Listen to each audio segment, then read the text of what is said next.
کا وظیفہ ان تمام لوگوں کے لیے ہے جو کسی بھی قسم کی پریشانی، تنگی، رزق کی کمی یا گھریلو مسائل کا شکار ہے۔ قرآن پاک میں ایک ایسی آیت موجود ہے جس کو اگر دل سے پڑھا جائے تو اللہ تعالیٰ خود راستے کھول دیتے ہیں۔ وَمَن يَتَّقِ اللَّهَ يَجْعَل لَّهُ مَخْرَجًا وَيَرْزُقْهُ مِنْ حَيْثُ لَا يَحْتَسِبُ۔ ترجمہ: اور جو اللہ سے ڈرتا ہے اللہ اس کے لیے نکلنے کا راستہ بنا دیتا ہے اور اسے ایسی جگہ سے رزق دیتا ہے جہاں سے اسے گمان بھی نہیں ہوتا۔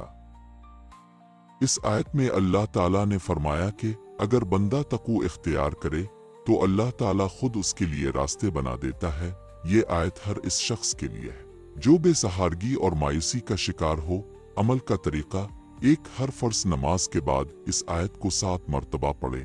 دوست، پڑھنے سے پہلے 3 بار درود ابراہیمی اور بعد میں بھی 3 بار درود شریف پڑھیں۔ 3، دل میں اپنی حاجت کا تصور رکھیں اور اللہ پر کامل یقین رکھیں۔ بہترین وقت: نماز فجر کے بعد، سونے سے پہلے تنہائی میں۔